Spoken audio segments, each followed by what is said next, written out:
going on, people? Good morning, Sammy, United People's TV, here for another day, here to talk about our manager yet again a little bit later in the show. Speculation is wild.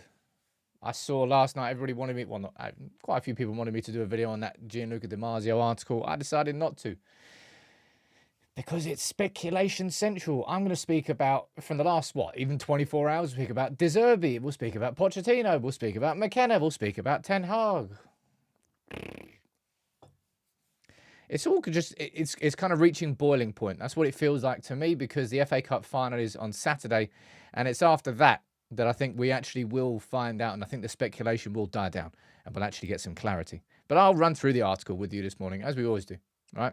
Full run through of the news. We'll speak about Tosin Adarabioyo. United are going for him, and I'm really happy about that. And I've been pushing that. Well, I've pushed it. Well, I've been pushing it. It just makes sense. You know the term like no-brainer is used when it comes to certain transfers. This is definitely one of them. And then we'll begin with a build-up to the FA Cup. I think it's Mason Mount, Anthony Martial, Victor Lindelof. They've all returned to training. I'll run through some photos. We'll have a little conversation here in the comments. And then today, my Starting 11 video comes out. Whew, it's going to be a busy day. I mean, it's always a busy day, right? It's always a busy day. Right. Who's down here in the comments? Have a look. Vicky, good morning to you, and Carl as well. Ant, you're there. Alex, good morning to you. T, I saw you at the start of the show. Wendy, I can see you there as well. Hello. Good morning to all of you mods. Keeping it, what would I say? Moderated? That's a bit boring, but that's exactly what you're doing. So big up to all of you for helping the chat run properly. Ryan, good morning to you. Akash, I can see you there. Nino, Stephanie, that guy Comrade, Fans View TV. We've got Kevin Conway. Tom, good morning to you. Ryan, and who's on Facebook? We've got Augustine, Max, Tim, Graham, Simon, and Yusufa. Good morning to all of you. Should be a good show today. I've got plenty of good talking points. I've also YouTube has fixed itself. Finally, something was going wrong, and it wasn't my fault technically. YouTube was bugging out yesterday, but it seems like it's working today. So fingers crossed, there are no issues. Now, ladies and gents, did you watch that game last night? Leverkusen going for the undefeated season. Invincibles. And then they bumped into Lookman. And then they bumped into Atalanta. That was one of the best hat-tricks I've seen. First goal, sneaking at the back post. I think it was Palacios wasn't looking behind him. It was kind of like a Wan-Bissaka mistake. That's a classic Wan-Bissaka, not looking over your shoulder at the back post. Sneaks in, lovely finish. The second goal was gorgeous. Little dink, just in that little nutmeg with the pass, right footer into the bottom right-hand corner. And then the left, a couple of step overs and rifled it into properly. An unbelievable hat-trick. I can't remember who it was, but somebody in the comments was like, oh, Sam, we should look at Lookman. Well, judging by that, looks like you watch a bit more of Atalanta than I did, because that was a fantastic hat-trick. And congratulations to Atalanta. I saw a little stat before I went live here. I thought this was a cool stat. 5 out of the last 6 Europa League winners, the managers, it's been their first trophy. So Sarri did it. Gasperini did it yesterday. I'm not sure who else did it. I'm not sure who the other 3 were. I think Emery's the only one out of the last 6 winners who has actually done it before. Quite a few of you are talking about Edison. He was good as well, man. But it's sort of Europa League's got some storylines at the very least. And Leverkusen, the invincible season's gone. It's still going to be hailed as one of the best seasons, absolutely, and it should be. But what a performance that was from Atalanta. And if you watch them, I'm not sure if anybody noticed it, but kind of like the shape of Atalanta when they had the midfielders pressing high, the forwards pressing high, and it worked. And the big difference that I saw was the fullbacks actually supporting the press. That's been the big downfall with Manchester United's press this season. It's the fact that we haven't had our left back and our right back fully committed to the press. It's either been like one going forward and one holding back, 2 half going forward, 2 holding back deep. If you do that and you press a team, you always give an out ball, because all the wingers got to do is drop 15 yards and there you go, I'm free, beat the press. But Atalanta did it as a real collective team, front to back, deserved to win. Ryan, I saw that Trey was at the game, like United Trey. But anyway, fantastic from Atalanta, deserved it. And Akil, you lucky in a t-shirt. Sod knows why I'm wearing this. I just went into the drawer. I was like, nah, go on in. Pull that one out. I haven't worn this in ages. Fun fact. I went to... Anybody ever done Secret Cinema? I went to the Back to the Future one. And it was the best thing ever. I wish I could do the Secret Cinema again for Back to the Future. They basically made the square with the clock tower. And they made the whole thing. There was a little like diner you could go into. Everyone had to put their phones in at the entrance. And then they made like a little school, it wasn't disco, what do you call it? What was it called in those times? Sod knows. Anyway, there was a rock band playing in there. And then the film played out in the square. And then Doc came out on the car. Oh, it was wicked. I want to go back and do that again. That was awesome. That was a segue. Anyway, congratulations to Atalanta and congratulations to Gasparini. I think that's a pretty cool achievement from them. And yeah, no invincible season for Xabi Alonso.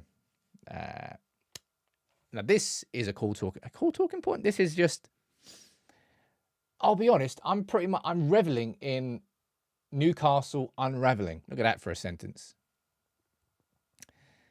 Dougie Freedman is going to be staying at Crystal Palace. Fabrizio Romano saying that he's going to sign a new deal. Newcastle wanted him, but no, I'm staying at Crystal Palace. And I think it's twofold here. Number one, Crystal Palace is just I think they deserve so much credit for what they've done. They've got the new stadium, which I think is not under construction yet, but I think they've got the planning permission for it. I used to live in Crystal Palace. I used to hear them from my house. I went there for the game where Matic scored the banger. Can't remember. I've got like 2 or 3 away tickets there. Anyway, Dougie Freedman staying. Glasner obviously was linked with the Bayern job. Then they said absolutely not. Unless you give us 100 mil, then you can have him. But they said no. I think it's just testament to the whole structure of Crystal Palace. The directors staying, the managers staying, the signings they're making. Adam Wharton was playing in the Championship with Blackburn. All of a sudden, he's in the provisional Euro squad for England. I think Crystal Palace have shown themselves to be a very, very good place.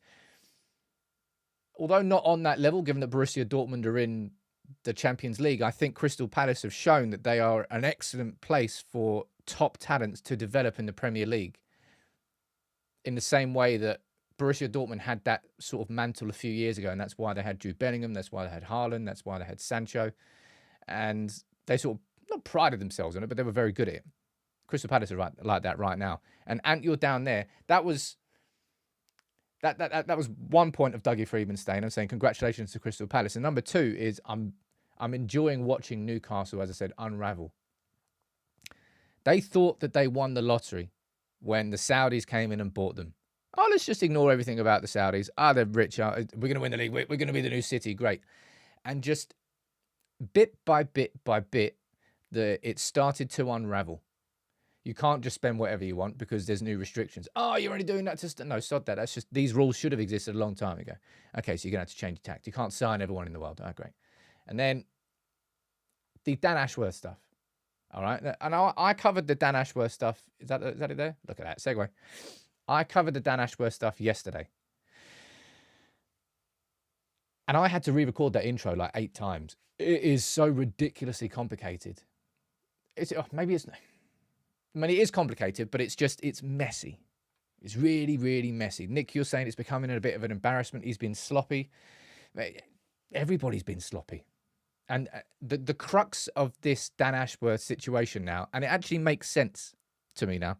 You know how the stories this week have come out, and they came from Craig Hope, who was the Newcastle Daily Mail reporter, and then it was corroborated by Telegraph and The Times, about how Dan Ashworth accidentally sent an email to his own Newcastle email. The only reason Newcastle found that is because they were looking for it. They were looking for dirt. They were going back through Dan Ashworth's emails, and they were trying to find what it looks like from the outside looking in. It looks like they're trying to find him before the 19th of February, which is when they placed him on gardening leave. They're trying to find him saying, I want to join Manchester United. Because if they can find that, then the gardening leave is legal and just. He's told us that he wants to officially join Manchester United. Therefore, we've put him on gardening leave. However, and this could be a genius move, if Newcastle have been sloppy here, and let's be honest, the whole thing's sloppy, right? So I'd be very surprised if Newcastle have done it completely to the book. If Newcastle have put him on gardening leave before he's actually officially said, I want to leave. He told them of the interest of the job, but did he actually say he wants to leave? If they can't prove that, then Dan Ashworth and Manchester United have the ability to say, well, you put me on gardening leave before I actually said I wanted to leave. So you did it prematurely. Therefore, the gardening leave cannot stand. And if that's the case, and Manchester United prove this, now I'm surprised I'm saying this. I still don't think it will happen. But if they do that, and the gardening leave just gets ruled as unjust or unfair, then Dan Ashworth would be free to join Manchester United straight away. No compensation fee, no gardening leave, as soon as the arbitration is complete. And I don't know how long that takes. But I hope they don't find that email. I hope they don't find any sort of confirmation that he said, I definitely want to join Manchester United before the gardening leave. And yeah, they're not even going to get his replacement. So I think there was another German that they were linked with as well. But yeah, sod Newcastle. The way they've acted on this. And they'll be like, oh, Man United have acted. We definitely lowballed with how much we offered for Dan Ashworth. And we found out why now. It's because Dan Ashworth basically told Omar Barada, well, this is what they said they paid, but they actually paid this. So Man United had inside information. Hence why we went and we lowballed. Messy. Very, very messy. Right, let's move on. There's going to be people that have a go at me for sort of speaking about the manager situation. I mean, how can you not? I could have done a video last night. I think it was just pure speculation to do a video last night. Ten Hag is sacked? Question mark. And people are like, you're just reporting the news. No, you can choose what to report and what not to report. And you can choose whether something is credible enough for you to give it an isolated show, which is what I try not to do on here. And it's something that people, Sam, you talk about Goldbridge too much. I don't mind about Howson, to be honest. It directly impacts me and my community and how we discuss news. So I will speak about it. But I'm going to run through it in a bit, and I want to speak about, as I said, I'm about to speak about 5, 6 different managers. I don't really know, actually. This one's crazy.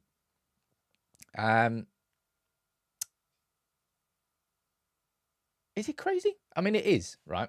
On paper, Bayern Munich going for a manager who's just been relegated from the Premier League is, I mean, that's odd. That's very un-Bayern Munich-like behaviour. Clearly, as it says right there, they trust in... Actually, it doesn't actually say there. Anyway, they clearly trust in Vincent Kompany's ethos, ability to manage, and ability to get his ideas across. It didn't work with Burnley last year. In the same way, I don't think it will work with Ipswich and Kieran McKenna. Do I think that Ipswich would be guaranteed to get relegated under McKenna? No, not at all. But you see, the season just gone, was it all 3 teams that came up, went down? Burnley tried to do the same thing that got them 100 points in the Championship, and it didn't work. I think did they sell a couple of players as well? Was it Sander Berge? I think he went to Sheffield. I can't remember, actually. Either way, Bayern Munich going after Vincent Kompany is... They have become the Spurs of this summer. You know, Spurs last summer. I can't even remember how many managers they tried to get before they ended up stumbling drunk into Ange Postecoglou. And it worked out for them. And I think Postecoglou is a very good manager. I think his style wobbled towards the end of the season massively. I think they'll probably be better next season. I think they'll have a good summer and he'll come back. And they stumbled drunkenly into him. They didn't have him as their top choice. It's because everyone else said no. That's what Vincent Kompany is for Bayern Munich here. They tried to get Xabi Alonso. He said he's staying. Then they tried to get Ralf Rangnick. Then Erik ten Hag was linked. Then Glasner was linked. And I think there were a couple of others. Hansi Flick probably was linked. And now they've gone to Vincent Kompany. And it might work out for them, right? It might click with Vincent Kompany. And in 12 months' time, we might be going, wow, what an incredible appointment. But as it stands, very weird to see Bayern Munich hire a manager who's just been relegated for the Premier League. And you could say, Mark, there's a fair comment down there saying Bayern are waiting for Alonso. Maybe. And maybe Vincent Kompany is sort of happy being the current stepping stone. And then if he nails it, they won't replace him. I don't know. We'll see. Oh, look at that. Gungshi, how you doing, man?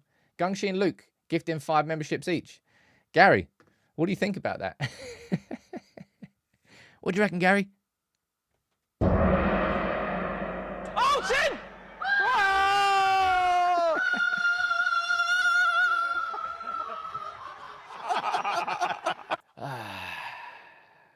Oh, man, that always puts a smile on my face. JC, you as well, man. You gifted some. Let me throw this one in. Let's get Fergie out for you.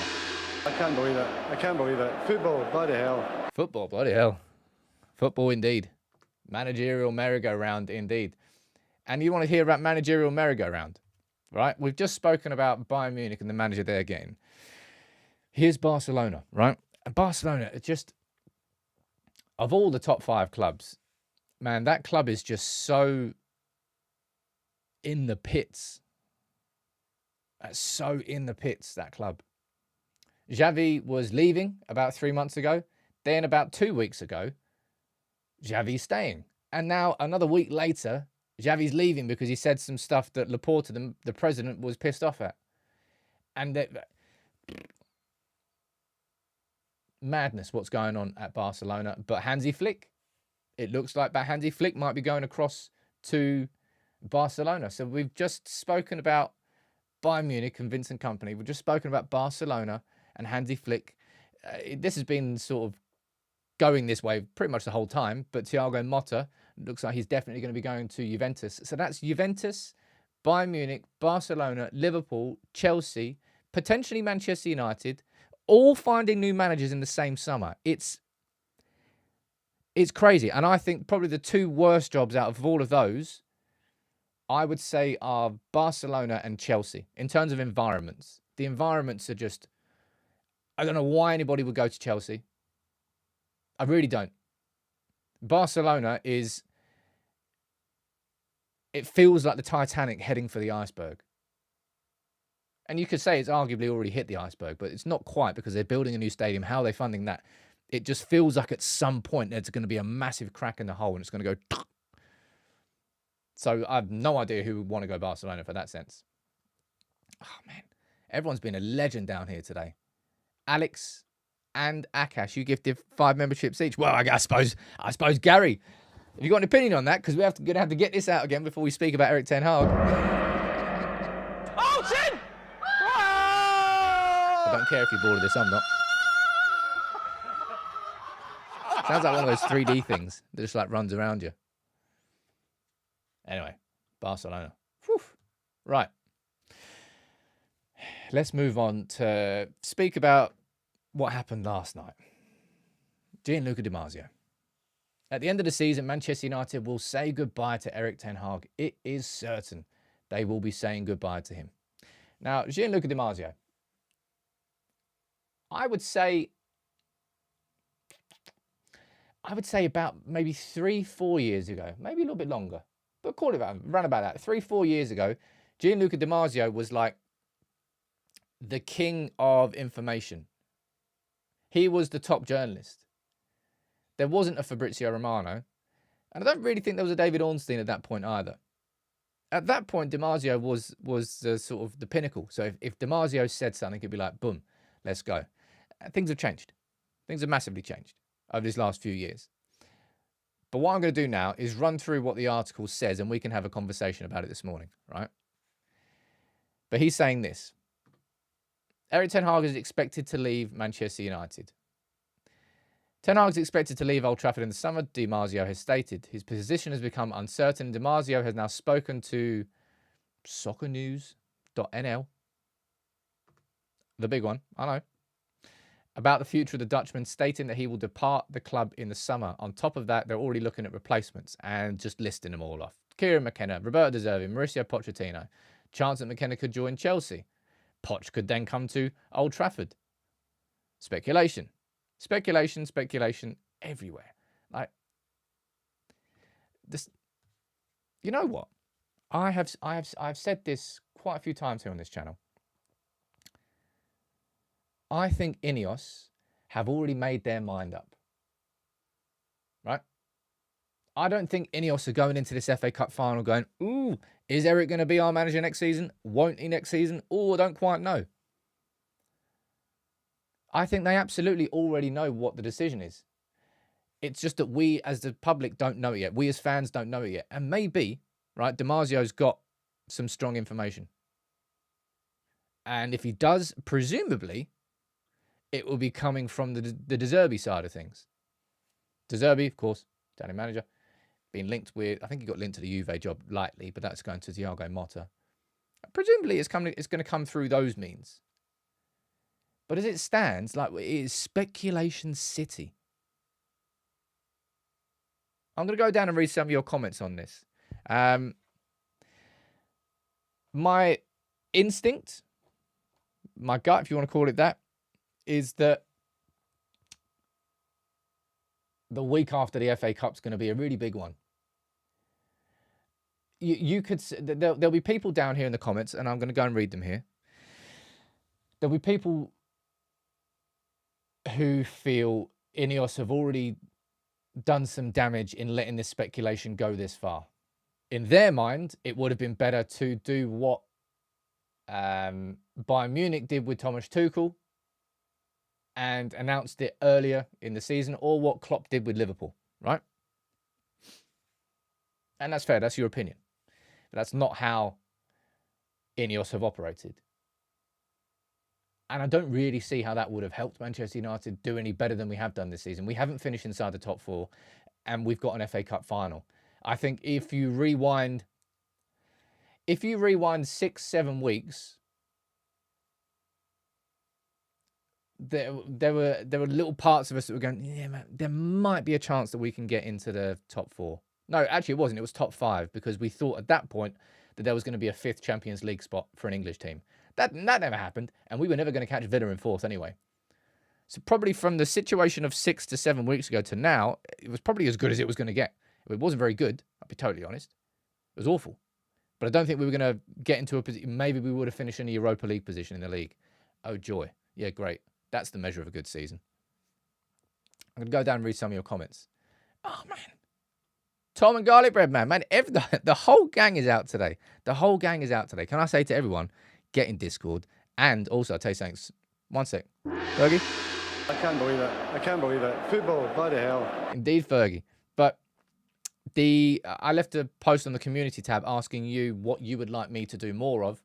I'm now going to be bringing in some of the key community members into the inner circle, making it a little bit bigger so we can do a little bit more.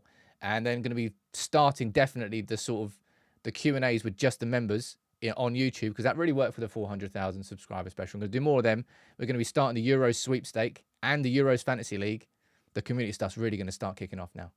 I'm going to head and read some of your comments here around this whole, as I said, speculation. Josh, you're saying if Ten Hag was leaving at the end of the season, Ten Hag would have answered up to the Bayern Munich rumours when he was asked. I don't necessarily think so. The way that he carried himself in that interview, as I said, with Gary Neville, was either somebody who had supreme confidence he was going to be here next season, or somebody who was prepared to get blindsided by the club. It felt like one of those two things. And you're saying Di Marzio's got links to Omar Barada. I haven't got his WhatsApp. I haven't got his phone. Can we play Manager Bingo, mate? If we played Manager Bingo, everybody's been linked with us. I've already done a starting 11. You're probably getting halfway towards getting more than you're getting 2 teams out. Sigmund, I can see down there gifting a couple of memberships. One to Zalterton, and who's the other one? To Nikki. Well, now you're best buds. For me, this just feels pure in the speculation category right now, and it has been here for a long time. Hence why we've had so many. fleeting conversations. I've still never done like a video dedicated to one of these managers because I just still feel that speaking about De Zerbi or speaking about Poch or speaking about McKenna or speaking about Nagelsmann back in the day or even the Zinedine Zidane stuff, I thought I was just like, you're just chancing it. All of you are just chancing it. Now, the Times have followed this up here by saying this yesterday. Poch will be keen on the United job if Ten Hag goes. Yeah, of course he will be. I mean, is that not really a given? Maybe I'm just being foolish there. But of course he would want the job. He wanted the job back before when it was Erik Ten Hag and Pochettino going toe-to-toe. You know, there's a question I want to ask now, right? This would be an interesting one. What do you think? Let's go hypothetical for a minute or two here. Erik Ten Hag is replaced in the summer. I'm not speaking about who's going to come in. What do you think Erik Ten Hag's going to do now? Because it looks like Vincent Kompany's going to Bayern Munich. It looks, well, maybe Hansi Flick's going to Barcelona. Maybe Erik Ten Hag will be a perfect fit for Barcelona. I have no idea. Do you think he would just take some time off? Do you think he would go into another job straight away? I think he'd want to go into another job straight away, but I'm not really sure what job he'd go into. Ajax, of course, Farioli's going to go to Ajax from Nice. Don't know. Just it feels like there's Brighton. It's a possibility, I suppose. He's not going to go back to Ajax, ladies and gents. He's not going back. Well, not this summer anyway, because Farioli's going there.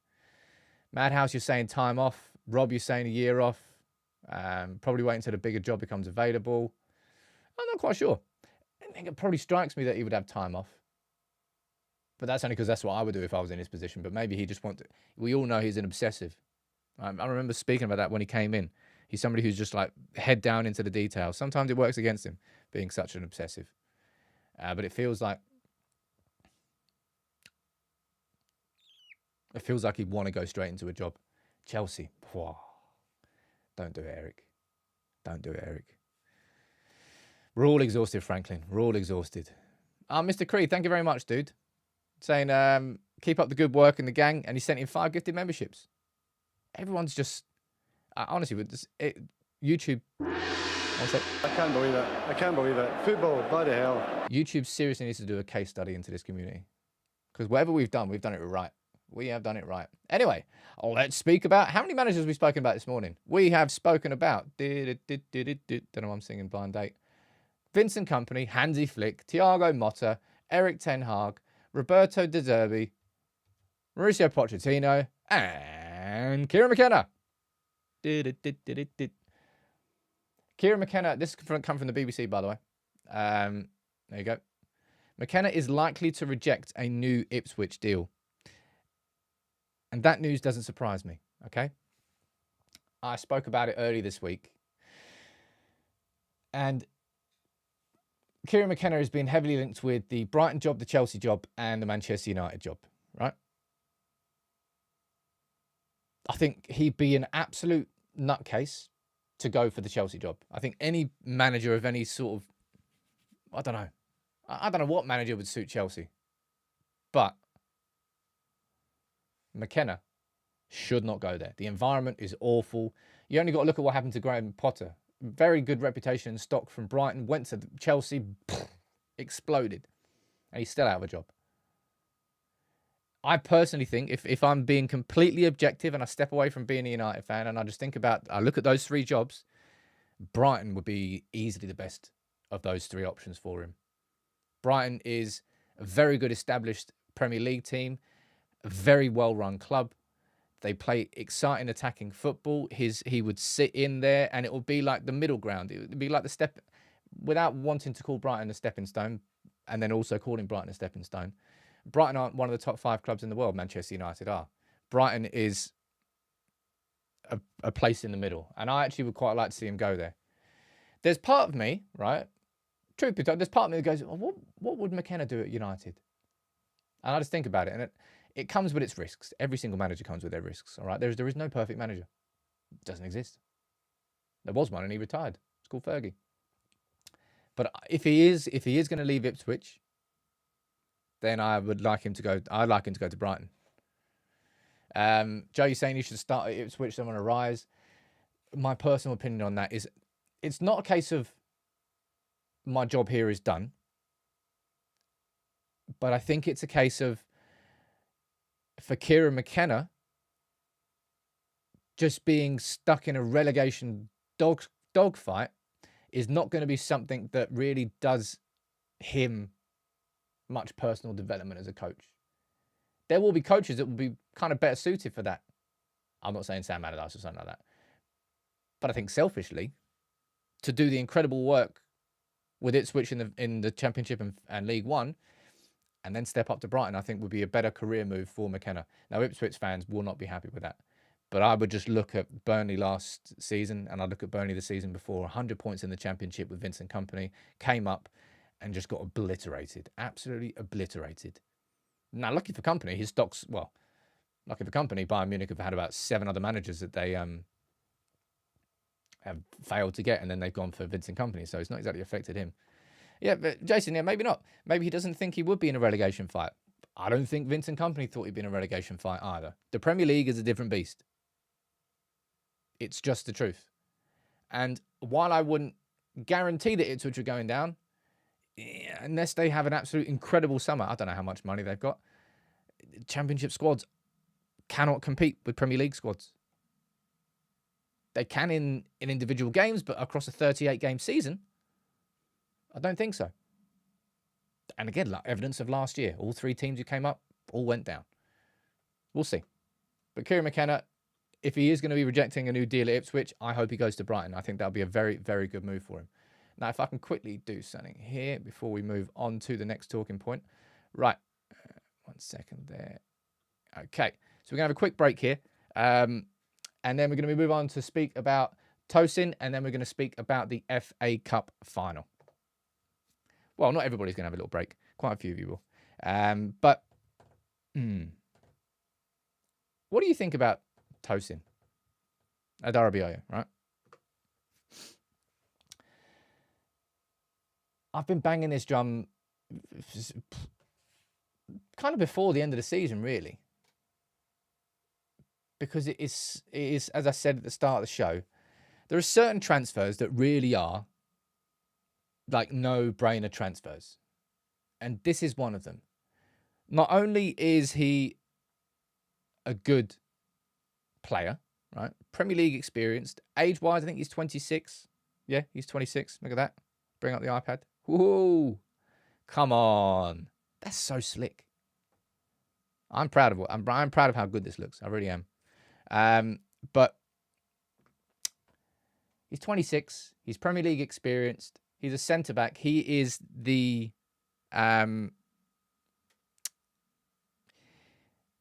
he is a free signing with Premier League experience in the exact position where Manchester United are the weakest. So I'm really happy to see this from BBC Sport that came out yesterday. Man United and Newcastle are vying for Adarabioyo. Man United are vying with Newcastle to sign... Newcastle must hate us. Newcastle must hate us. We're going to get into like some sort of Royal Rumble with Newcastle. Or like, I don't know, some triple threat tag team match. It's going to be like Dan Ashworth, Omar Barada, and Jason Wilcox going up. I know you get Ten Hag in there as well. Ten Hag would absolutely, he'd demolish Eddie Howe. Ten Hag would headbutt quick. That's what it drives me. Straight on there. Although Eddie Howe would have his little sidekick, the dude who never leaves his side. So that'd be quite hard. Anyway, Newcastle must really hate us. Because now we're going after the same player. We've already taken their manager. Not their manager, sorry. We've already taken their sporting director, nearly. But this would be a very smart signing for Manchester United. He's a free agent. Newcastle, because they've realised they can't spend so much money, right? They need to look at this market, but so do Manchester United, right? I would love for our football club to be as financially secure as we should be, with revenues in excess of £600 million a season. But it's not, all right? And I really hope this happens because I've already explained it, right? This isn't a case of going and signing Tosin and going, oh, brilliant, there you go, centre-back sorted. No, it's whatever else is happening plus Tosin, right? And that'll be, in my opinion, Varane leaving and ideally selling Victor Lindelof, signing Tosin, signing a top level, someone like Todibo, someone like Branthwaite, and then all of a sudden, Cambuala is there as well, and you've got Lisandro Martinez, and depending on what happens with Maguire, I don't know. If a big comes in, Man United, I think, will sell Maguire this summer, but we have to replace him. And if we sell Maguire, then we need 2 top-level centre-backs. I kind of think we need 2 top-level centre-backs anyway. Ideally, we get 2 top-level plus Tosin, and we get rid of Varane, Lindelof, and Maguire. And then our centre-backs next summer will be Martinez, Cambuala, Tosin, plus 2 new signings. That's 5 centre-backs. That's 2 per position and a 5th to make, dovetail between the 2. That's a squad. That's a squad. So in an ideal situation, we get 2 top-level centre-back signings and we get Tosin on a free. That's what I want to see. And it could happen. Well, according to the BBC, we are definitely interested in him. And you're saying the same thing down there. Oh, yeah, Johnny Evans. I forgot about Johnny Evans. I could personally see Johnny Evans retiring and stepping into a coaching role straight away at Manchester United. That's what I think. Robert, I agree with you down there. Thuram was a no-brainer last season as well. I said it. It was in my dream sort of signings. And it didn't happen. And he went on and had a great season at Inter Milan, won the Scudetto. Surprise, surprise. We could really have done with him. And I think if Manchester United had wanted to sign him, although I think is it his dad is a Juve fan? Has his family got links with Italy? I think they might do. We'll see. Schlotterbeck. Don't know why that came up. I mean, there's loads of centre-backs that we've been signed with. Should we have a quick look? Oh, I forgot about that. The whiteboard has been updated. We've got some new names on there. We've got Cambiasso, the left-back from Juve. Again, if they're in red, it's kind of tentative links. Xavi Simons. Xavi Simons. Go Simons. The PSG midfielder who was on loan at Leipzig last summer. And I think United were heavily linked with him last summer. Oh, there you go. I didn't know. Thuram. Of course. Is his dad living in Thuram? Oh, man. That makes a lot of sense. That makes a lot more sense. Right. Okay. All makes sense now. Yamane, who is a young Japanese central midfielder. Don't really know who he is. But we've been linked with him. Tentative links. And Danny Olmo's gone there as well. There's another 4 names added to the list. So we're already now in the second tier, second list for defenders. We're going to run out of space. I know we are. So we're on 63 names. How many more names do you can get on that board? You can probably get maybe another 40 names on there. Maybe not. In terms of active transfers, I've updated that to say that, well, the BBC are reporting there's interest in Adarabioyo. Let me quickly go over here and update that because that is a little bit to the right. Is that better? Yeah, you can see the number now. And I've put Elise down as number 2 in talks. It's down as initial talks right now, but the talks have started with his entourage. Maybe I need to add another couple of keys because I think 4 is not quite enough. There has to be somewhere in between active and in talks because you can actually now talk for... you can talk with the entourage rather than with the club directly. Sam, you might end up with 1 board each for midfielders, defenders, and attackers. You'd laugh, but seriously, I think so as well. Akash, you're saying a complete silence on Vifa. Him. Mats. And I've said this before.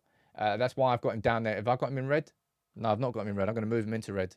And you know why I'm saying that? I'll explain it now. That should be red.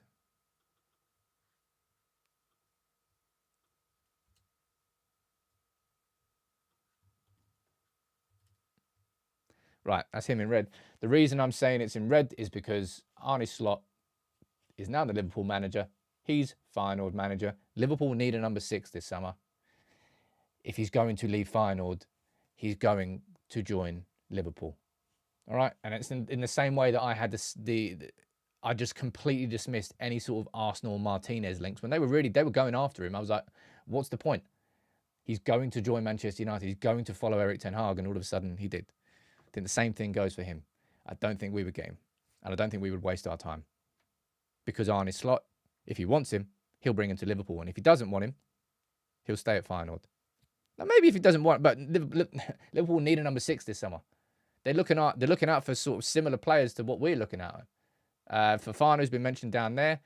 Obviously, Vifer, you've got Hjulmund, you've got Paulinho. There's a lot of players that we're linked with.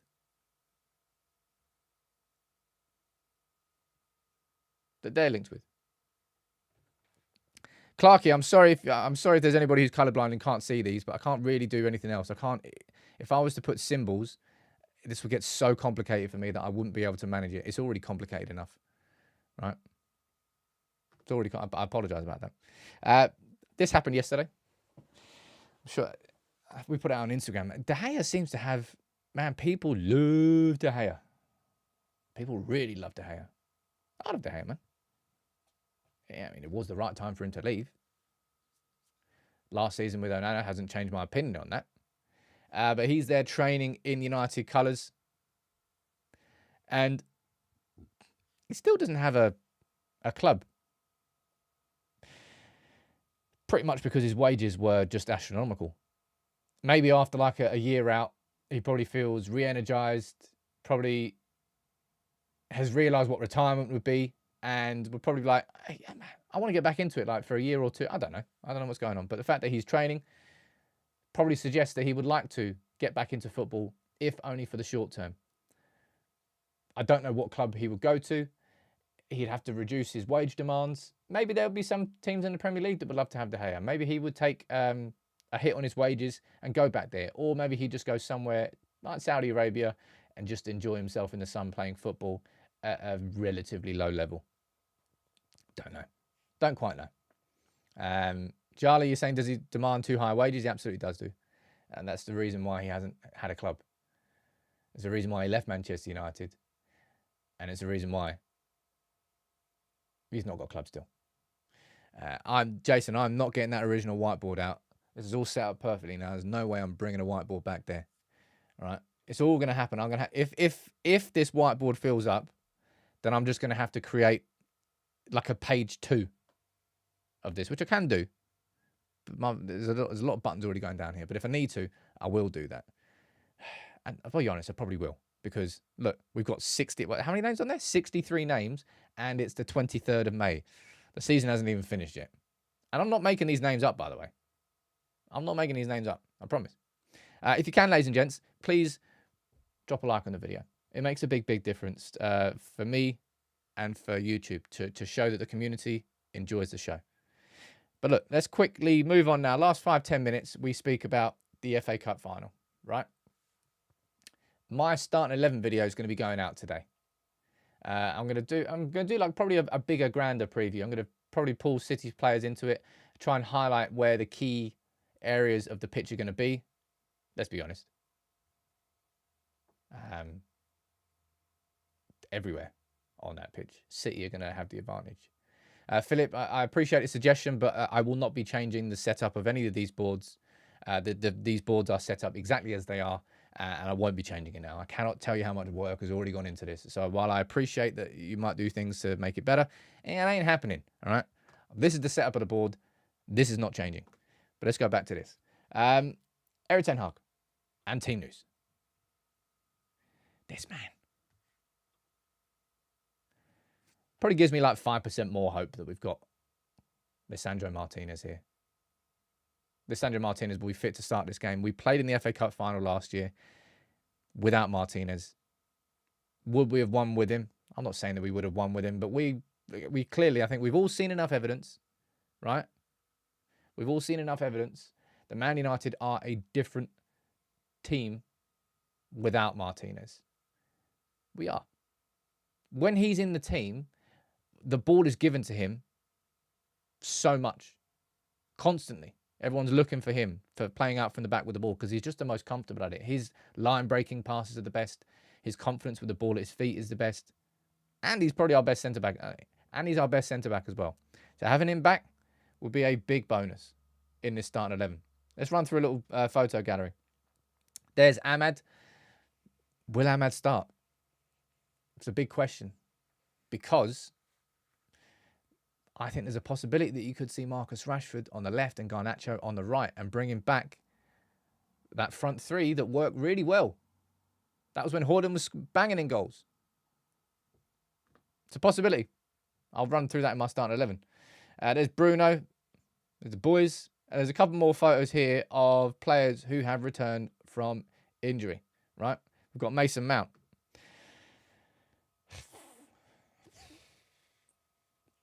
The reason I'm doing that is because I'm just expecting Mason Mount tomorrow to pull out of the game through injury. It's I feel sorry for Mason Mount. I don't.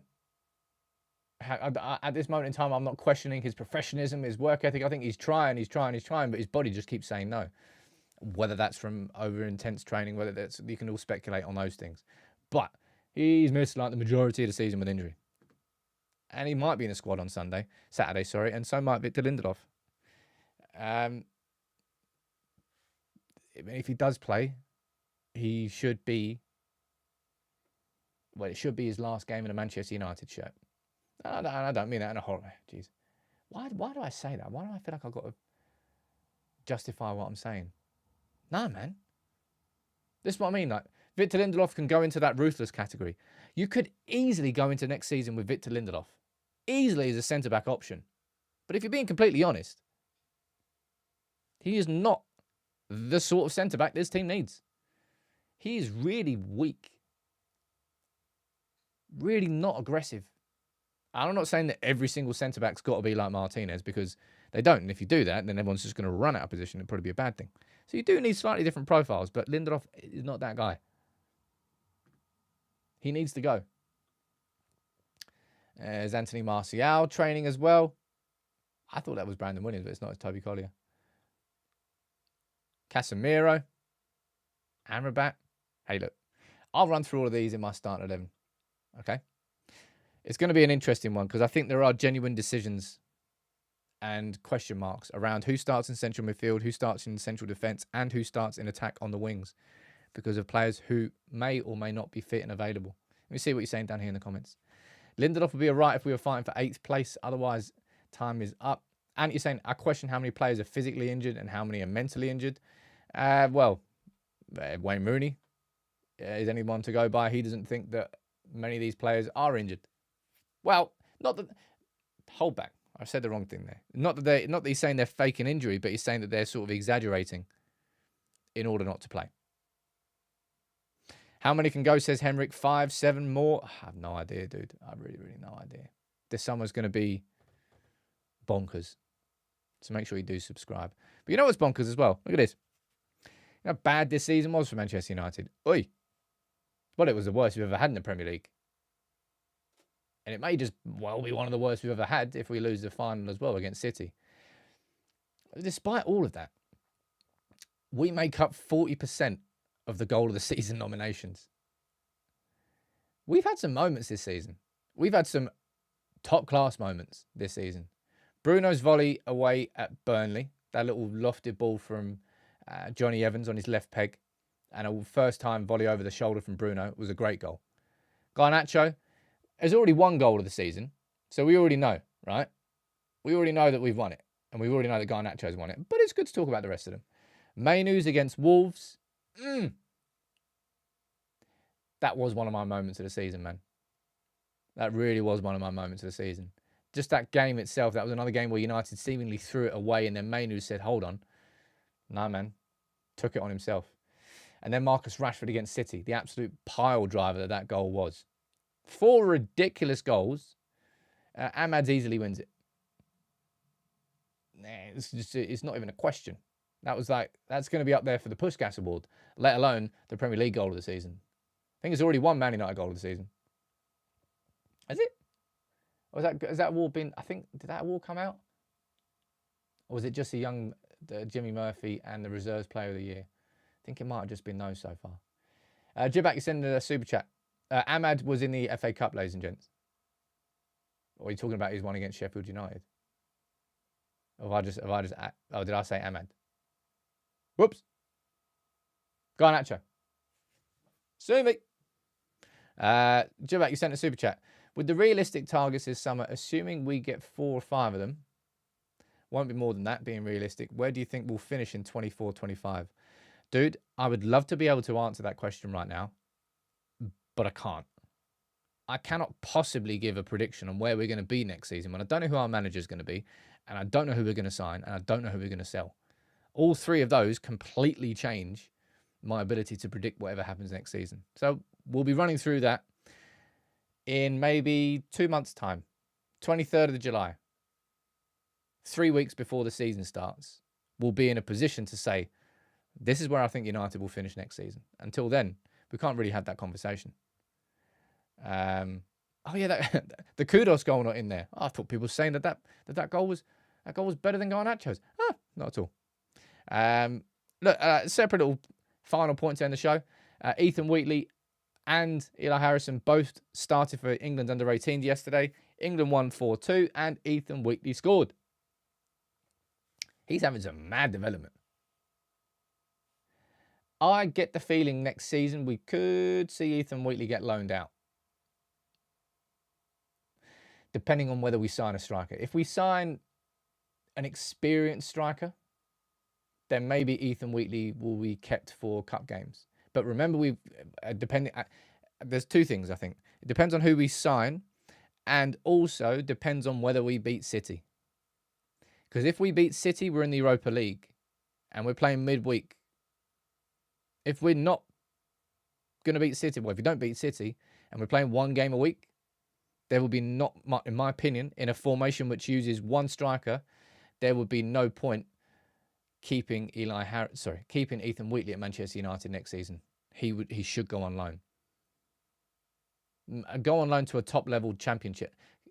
That's where I want my best United talents to go, to a team which will be competing for the playoffs or promotion in the championship. Middlesbrough. Send Ethan Wheatley to Middlesbrough to work with Michael Carrick. I mean, he did wonders for what's his face? Was it Akpom? And then he ended up going to Ajax. I could really see Ethan Wheatley going to Middlesbrough and doing a good job there. I think that could be a good move.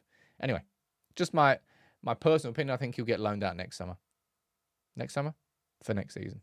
Last couple of minutes of the show. Can you fire in any questions or anything you don't think that I've spoken about enough in this show? I'll answer them. Please do drop a like on the video. As I said, the main talking points today was I ran through the video I did yesterday on Dan Ashworth. I'll bring you updates as and when they come, but as far as I know, the arbitration is starting very soon. We were told it was going to happen towards the end of May. It's the 23rd. We've got, 8 days left in May? I imagine it's going to be happening very shortly, but I don't know how long it takes for the arbitration to come to a decision. Do arbitrations just work like a normal court? Is it like one side is allowed to present their evidence, the other side is allowed to present their evidence, the panel then takes all the evidence and makes a decision? Or do they even have to be in the same place together? Do they just present their evidence to the Court of Arbitration and then they just come back 2 or 3 days later and then they just do it? I don't know. Ricky is saying, Sam, what's your favourite moment of the season?